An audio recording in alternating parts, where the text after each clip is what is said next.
I've got myself a really nice cup of decaf Earl Grey tea and we're gonna talk and open up today. So grab yourself a cup of tea as well and let's get into it. Nothing better than a cup of tea. I asked on Instagram for your questions around my past with an eating disorder and my past with eating disorder recovery. I'm going to start the video by doing a huge trigger warning. I'm going to be talking about eating disorders and disordered eating, and I'm an imperfect human being who might say things that are triggering to people. I might say things that are a bit too specific. I might say something that's going to be upsetting to somebody or offend somebody because I'm sharing my personal experience. I don't actually know what the questions are going to be, and I don't want anybody to be hurt or upset by this video. I'm not a healthcare professional, I'm not a doctor, I'm not a psychologist, and I am not giving advice. I'm not telling you that this is what you should do. I'm opening up about my experience in the hope that it will encourage anyone else who's going through the same to open up about their experiences with their family, with a healthcare professional, and to go onto a journey of recovery. So that is my intention with this video, and if you are in the depths of an eating disorder and you're going to find this kind of conversation triggering, please don't watch, and instead I'll leave some really helpful resources down below for you. And yeah, let's get into it. I'm going to need a sip of tea first because I'm feeling nervous. I don't know why. So the first question is, what was the trigger that started it? Going back to my teenage years, even my childhood, because I think a lot of people's mental health problems start from a young age, or at least you can go back to your childhood and see where the kind of roots began. When I was growing up, I was very tall, very skinny, and people would comment on that a lot. People would comment on my appearance a lot and say I looked a certain way, and it would be in a complimentary fashion. Also reading a lot of magazines, and I really do blame a lot of media for my eating disorder, because the amount of magazines that would tell you diet advice, and I used to really admire models and think they were just the ultimate. They had these bodies and they had these, you know, incredible outfits, and they lived this incredible lifestyle. And that's, I think, where it started growing up. And then when I went to university, I was placed in Scotland, away from home, felt very out of depth, and I found it difficult to make friends. I had a friendship group, don't get me wrong, but I just felt like I didn't fit in. I didn't fit in my classes. I felt just lost. Now I look back and I feel so bad for myself, and I gained a lot of weight very quickly. Alex and I met at university. He had a completely different diet to me, and we would, you know, go out and have fun and eat lots of takeaway and go drinking and binge drinking and all this kind of stuff that you do when you go to university. I inevitably gained weight, partly I'm sure because of that, and partly I'm sure because of stress. And then I was a bit shocked by it. I think that the combination of gaining all this weight in a short period of time and not fitting in triggered me to go on a diet. And I thought, you know what? I can lose this weight. I've always been skinny. Like, it's not going to be a big deal. And I didn't really think about it too deeply. I'd never really done like a full-on diet before. I definitely like tried to eat healthier, but I'd never done that kind of dieting before. So I think that it was just very shocking to the system. I tried really cutting my calories. I remember downloading MyFitnessPal, horrendous app that I genuinely think is probably responsible for hundreds of thousands, if not millions, of eating disorders around the globe, because they recommended 1,200 calories if you wanted to lose weight, which, by the way, is the recommendation for a 4 to 8 year old. A 4 to 8 year old child. I'm a 5'11" woman. I need like 2,500 calories. Like, this is not good. So I did that, dieted, really struggled, beat myself up, didn't fit in class, was finding university difficult. And I think that's basically where it all started. And to be honest with you, I don't remember how it started or when it started, when the first thing kind of clicked, or I don't know, because if you didn't know, I had bulimia. I don't remember the first time, you know, I don't.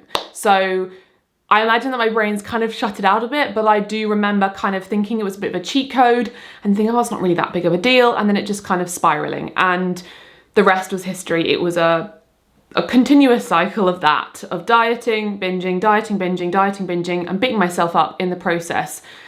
And that went on for a very long time. And this leads on to the next question, which is how did you realise that you had an eating disorder? I got that question probably more than any other question, because I think that's kind of part of the difficulty is when you're in an eating disorder, you're in denial and you don't actually think that you have one.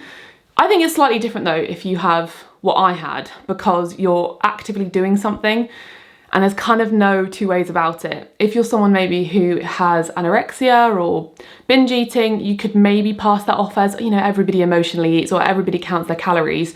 So it can be a bit tricky to fully gauge whether what you're doing is safe or whether what you're doing is actually, you know, a mental health condition. I don't actually remember. Again, it's hard because I don't remember because it was so long ago when I first developed an eating disorder and I was 18 years old.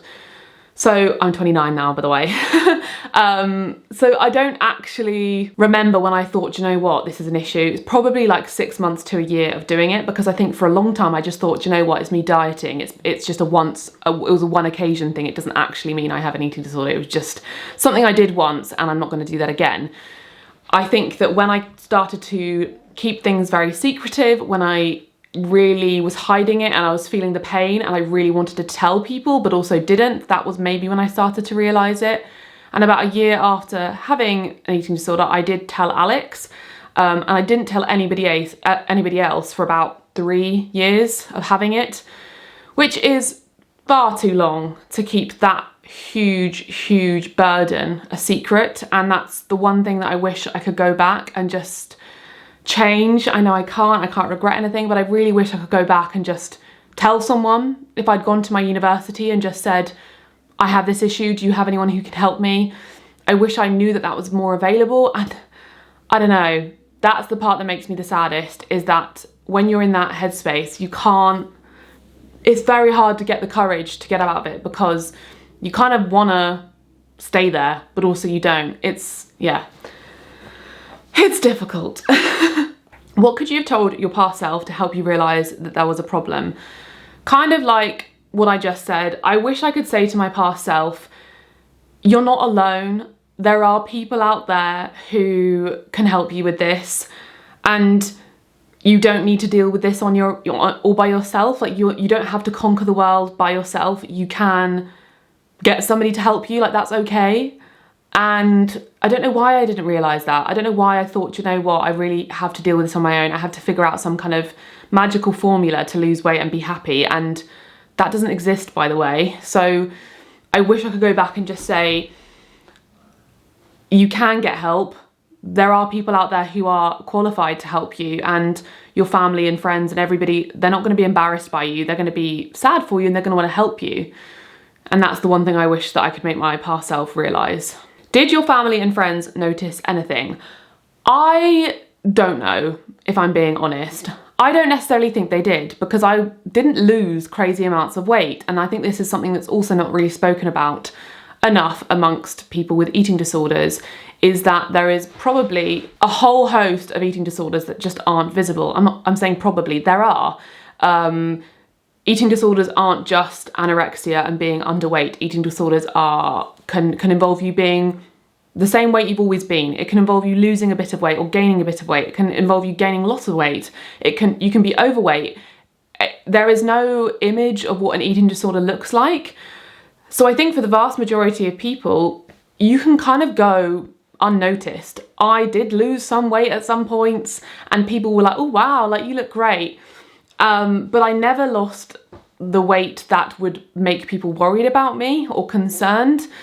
And I've never actually asked my friends or family, but I don't think that anyone noticed or thought anything of it, because I never brought it up to them and it wasn't visible. And the thing is, because diet culture is so normalised, if you're under eating, or if you're saying that you're calorie counting, or you're going to the gym a lot, or whatever it is that you say that you're doing, people just go, oh, good for you.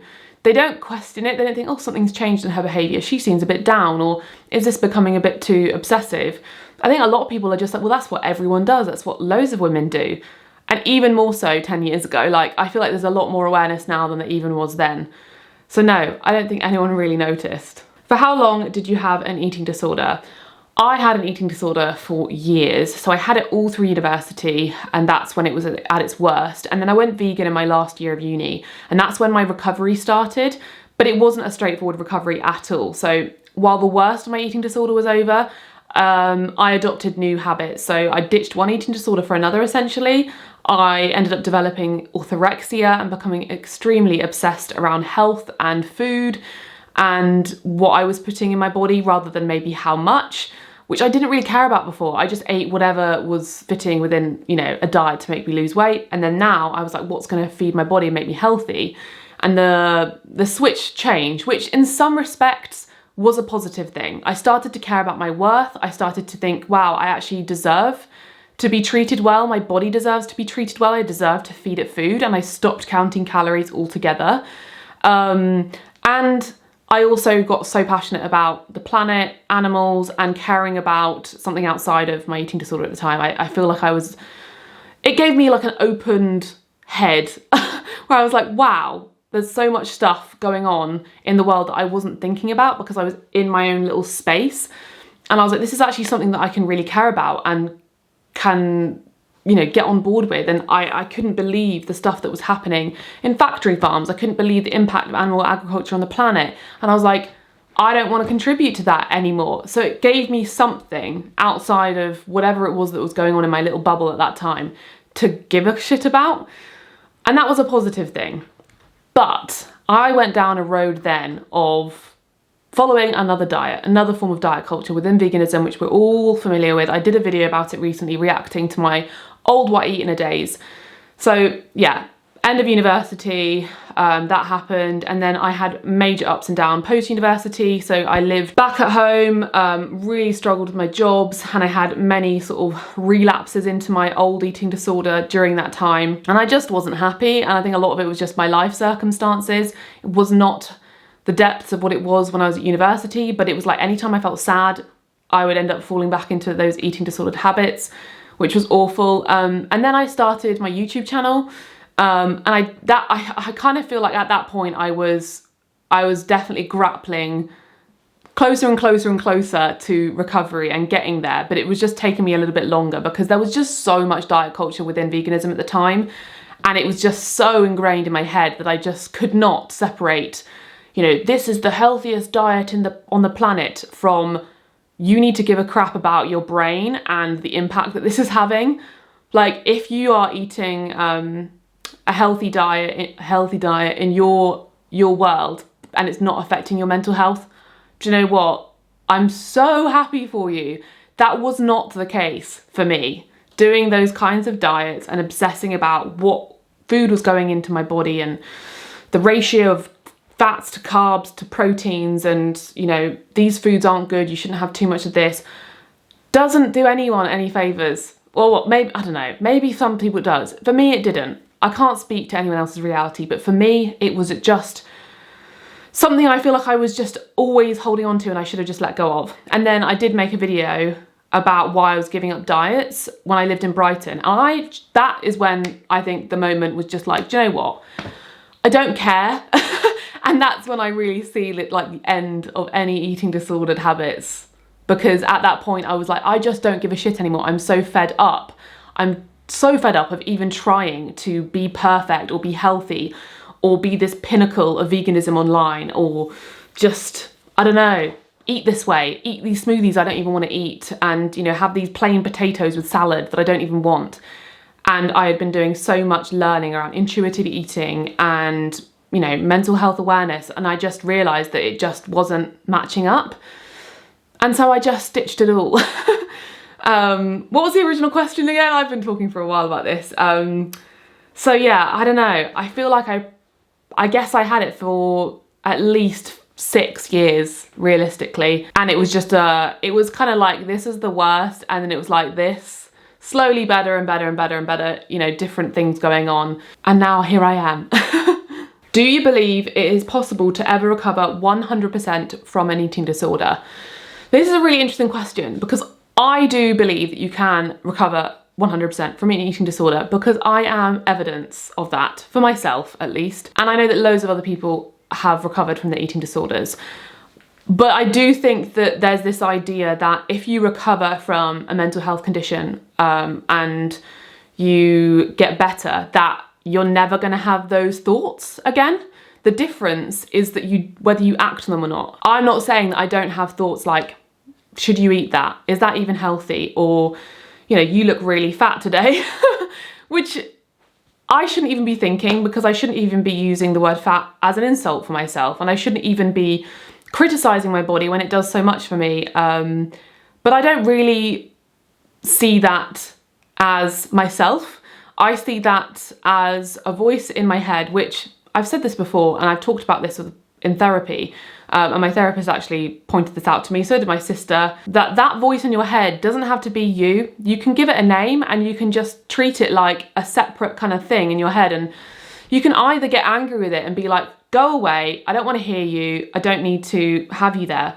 Or you can kind of think of it as like almost a part of you that is really trying to look after you, but getting it a bit wrong. So maybe it's like an old version of yourself that's saying, you look fat in this, or I don't know, you don't look great, your body's bad, or this food is unhealthy, whatever it is that it's saying to you, this little kind of voice that's popping up. You can just come back to it and go, do you know what, it's okay, I've got it taken care of, you don't need to worry. And you can reassure it, and you can treat it kindly and carefully and go, no, it's okay actually, I think I look really lovely today, and I've got so many things to be happy about in my body, like how great does my hair look? Or you could say, do you know what, how I look and my weight doesn't actually matter because I'm healthy.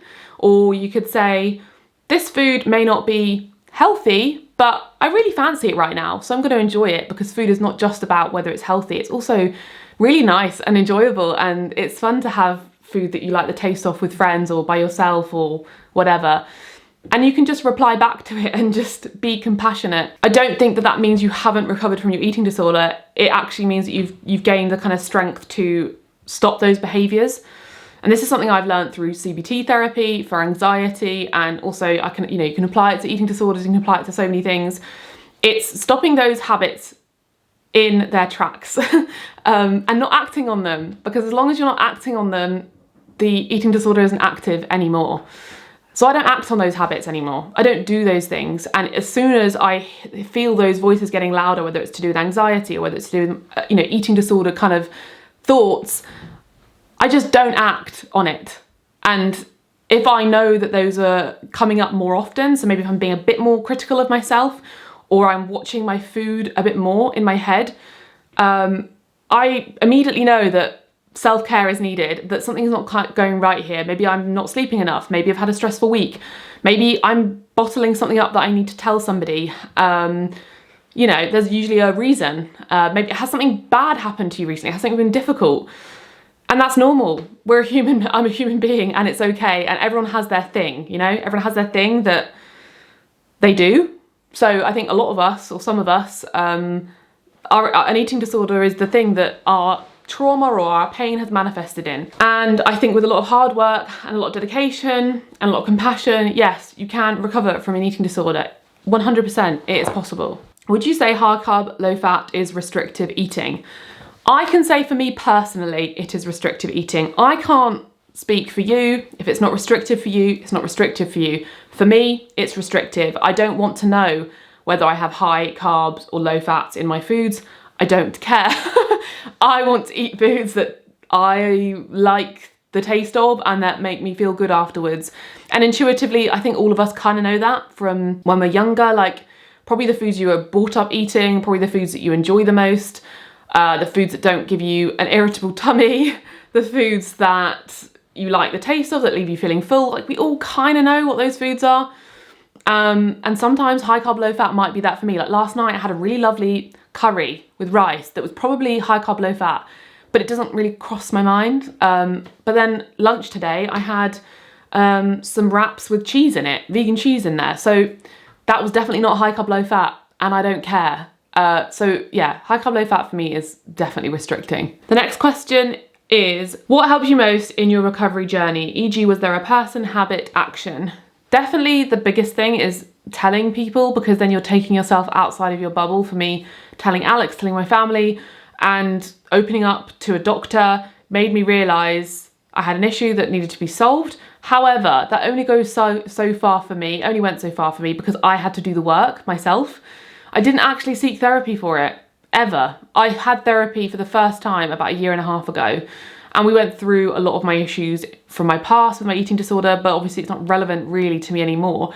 And I seriously really wish I'd gone down that path back then, because I went to the doctors and I never followed through on getting therapy, which I really regret. I really regret it. But again, I was still in that headspace that, oh, I'm fine, I'll deal with it on my own, which I did, but I just think it was stretched out so much further because I didn't go to a professional and get them to deal with it then and there. If I just had, you know, I don't know, 6 sessions of CBT through the NHS, which you can do, by the way, you can contact your doctor, tell them you've got an issue with anxiety, depression, eating disorder, whatever your mental health issue is, you can go to the NHS and say, I have this problem, please could you refer me to get therapy? And you can get therapy. Sometimes the waiting lists are long, but you can do that. I personally have paid for private therapy because I didn't want to have to wait 1.5 years ago. And if you can afford to do that, or if your parents can afford to do that, then do that. Don't wait, it's worth it. If you have extra money to do that, it should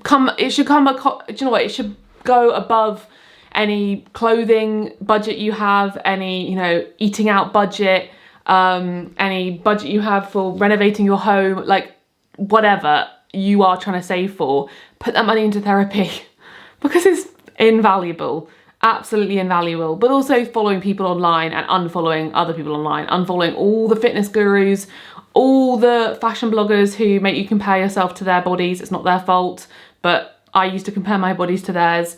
Unfollow anyone who's promoting diet culture and follow people who are anti-diet culture, who promote intuitive eating, and people who are normal, who just don't care about food. Yeah, don't follow those people online. Don't read those magazines. And there are a few questions here on how to help a friend or a partner or someone in your life to deal with this who is going through it. And in all honesty, I would say, kind of what I was saying before, really try and encourage them to go and seek therapy, try and get them therapy. Obviously they have to go on their own and they have to decide on their own to do it, but be that person to either hear them out when they need you, say that you're there for them, and you always are, check in on them, say, you know, how are you doing? Is there anything I can do to help? You know, I know that you can go to therapy by going to the doctor and they can put you on a waiting list. I can go with you if you'd like. I can, you know, help you look online for a therapist. Just hold their hand and say that you're there for them. Don't comment on the food they're eating. Don't comment on their weight. Don't ask them if they're eating enough, or wow, you're going to eat all that, or are you going to eat more, or have you eaten today? Don't talk about food or weight or anything, because that's, I think, can just trigger people. Well, I know it does. It just triggers people. So be there to listen and hear them and encourage them to go and seek professional help from someone who is trained to, you know, go into their head and unwire those issues in their head, because how are we to know?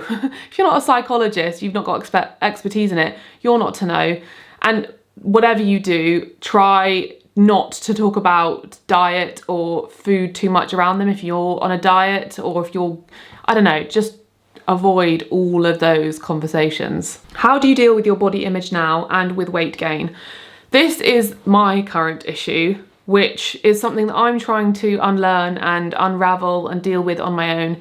I have gained weight in the last few years and I find it really difficult, and I have to accept that I have body dysmorphia, and it's like almost like I see it as almost like this leftover piece from my eating disorder.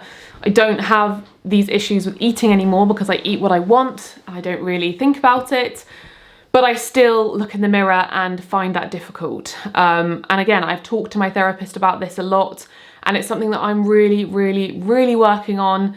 And I feel bad that I don't have better advice for you, because I find it, I have a very disjointed view of what I look like and what the reality is. And I look back at photos of myself, and I'm sure lots of people do this, maybe you can relate. I look back at photos of myself where I really thought I looked horrendous, and I look and I think, wow, I looked so good. And I just don't get it. And I look and I think that outfit looked amazing on a night where I thought maybe that outfit made me look horrible.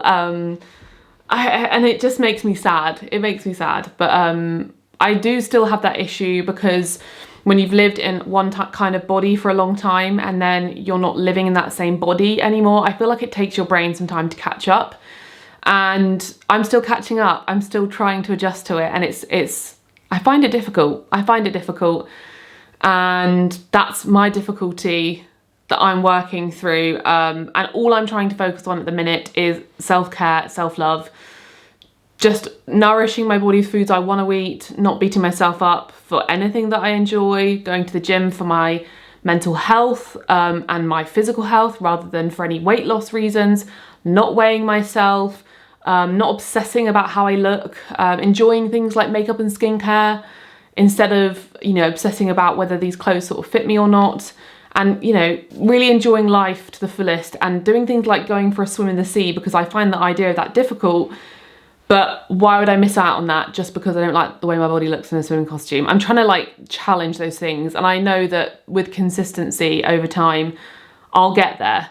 I'll get there. And there were a few questions about veganism. So how to reconcile the healthy vegan narrative while recovering from your fixation on healthy food, and do you think it's safe to go vegan when struggling with food? In my experience, it's not, but curious to hear your experience.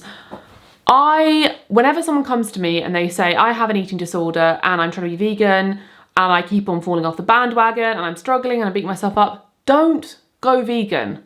Veganism can wait. Honestly, your health, your mental health is so much more important. If veganism matters to you, then understand that it's just not appropriate for you right now. And you're just going to put yourself through so much more difficulty and potentially stop you from matching your ethics and your morals that you want to by doing veganism now when you're not capable of doing it. Because you're probably going to have such a struggle with veganism that you're going to give it up altogether one day and you're never going to want to look at it again or have those restrictions ever again. And if you want to one day be vegan and not consume animal products for ethical reasons or for reasons surrounding, the environment, then do that when you are completely ready and completely recovered, when there's no restriction involved. When you're just eating vegan cheese instead of cheese, it makes no odds. When you're just eating vegan meat instead of meat, it makes no difference. That's the only form of veganism that I see working within someone who's, recovering from disordered eating or an eating disorder.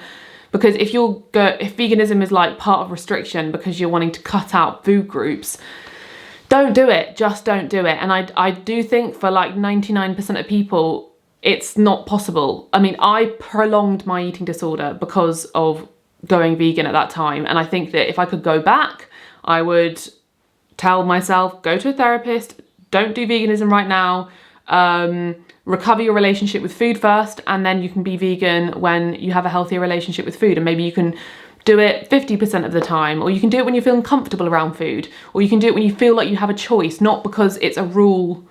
Because that's the thing, it's another set of rules that can just become very blurry. So I think for most people, it's not possible. And if you're still in the mindset of the healthy vegan narrative, you need to get out of that. Because you can be an unhealthy vegan, a healthy vegan, an unhealthy non-vegan, a healthy vegan. It's bollocks. It's utter bollocks. Just take care of yourself intuitively. Like I was saying earlier, intuitively, your body knows what it likes and what's good for it. We all know vegetables are good for you. Eat lots of veg, but you don't need to obsess about things much further than that. Eat plenty of veg, enjoy your fats, your healthy fats, and just the rest of it shouldn't matter so much. You're okay. Okay, last question. I think I've talked for far, far too long. So the last question is, how did you let go of diet culture and move into being more intuitive? So I think that I let go of diet culture because I think that my body was just physically rejecting it. I felt so fed up and so grossed out and just so angry. And I think that every part of my being was just ugh, go away. This idea that I have to have a prescribed breakfast, a prescribed lunch, a prescribed dinner. This isn't good, that is good. I was just so done with it. I was just I don't care. I don't care. I think that I'd reached the end of my tether. And also I think it also probably came from my passion behind like feminism, because I after learning so much more about intuitive eating and about diet culture, I just had this anger within me that like women have just been preyed upon for so long to be small, not to be big, and to follow these rules and to constantly equate our worth with our appearance and to just fit one standard of beauty. And I just think that I'd got to the point where I was like, I just reject all of this. And it was almost like a political stance for me. I was just like, I'm going to reject all of this because I'm not going to adhere to your standards anymore. I'm not going to adhere to the patriarchy. I'm not going to adhere to this standard of beauty that I don't even agree with, because I see women who are all different shapes and sizes and I genuinely believe they are beautiful. Like, I would look at women on the street and see different body types and be like, wow, they are so stunning. I have friends that I would think that about when they would say, oh, I look awful. I'd be like, you don't, you look amazing. And I just got to the point where I was like, I don't agree. I don't agree with any of these fundamentals. I don't agree with eating this way. I don't agree with making my body smaller. I don't agree with any of it. So why am I doing it? Where does that come from? And I just unpicked all of that messaging from my head. Where has it come from? It's come from a magazine when I was a teenager. It's come from the voices of other women who have also been indoctrinated by this nonsense. It's come from social media and marketing, advertising. And where's that come from? From money and men who want to make money off of us. And I was just like, I'm just going to reject all of it. I'm just going to reject it because I don't care. I don't care anymore. Instead, I'm going to listen to my body. I'm going to listen to my intuition. I'm going to hear what I want. And that is whatever food I desire, the food that makes me feel good, the food that makes me feel happy, the food that I can eat and enjoy with my family, my friends, the food that morally and ethically fits my needs too. That's why I've stayed vegan, which obviously is not for everyone, but it worked. That was what worked for me. I was like, I had that questioning moment. I thought, is veganism causing an issue for me? Is it making me restrict? And I thought, no, I can have a vegan diet that isn't restrictive. I can do that. I truly believe I can. And I definitely do that now. And I think more of us should, sit and think about that. Where are these messages coming from? And why are we holding on to them? And I know that obviously eating disorders run far deeper than that. They are a mental health condition. Often caused by some kind of trigger, and it's a display of anxiety. It's almost like something like OCD. It's like an obsessive compulsive thing that you have to fulfill. So I'm fully aware that it runs far deeper than you just thinking, oh, I read it in a magazine once. But yeah, I think we all could do with that, even if you haven't experienced an eating disorder, to unpick where these ideas come from and get to the bottom of it and challenge it and think more intuitively and trust yourself. Trust your real self, not the voice that tells you stuff that you've learnt, the real you inside who genuinely cares about yourself. Because we all have that. We all know, you can hear that sometimes going, you don't want to do that. You really do deserve love. Like, we all have that if you really tune in. And the more you listen to that, the easier it gets. So that was very heavy and probably extremely long. So if you've stayed this long, well done. And if you are experiencing an eating disorder and you didn't click out because of the trigger warning, please speak to somebody about it. I wish you all the best with your recovery, because it is completely possible. It's not perfect, it's not gonna be perfect. You're not gonna one day wake up and just be like, wow, I'm recovered. Amazing. It's gonna take time and effort, but it's so worth it, because when you end up going down that journey, you'll look back a month from now, 2 months from now, and you go like, oh my goodness, my head was there and now it's here. And then it can get even better. I can get away from that. You genuinely can. So keep going, stay strong. I am giving you a huge hug through the screen. And if you can't talk to anybody right now because you genuinely physically feel like you couldn't do it, leave a comment, leave an anonymous comment and explain what you're going through. And that's, one outlet for you, because that is one step closer. Yeah. Anyway, that felt like a therapy session there. I said I'd be candid and honest, so please be kind. Don't be mean to me in the comments down below, because this was a lot to do, being this vulnerable. But I love you all, and let me know if you want me to make more videos about this topic, because I think it's about time I spoke about it more. Yeah. Bye.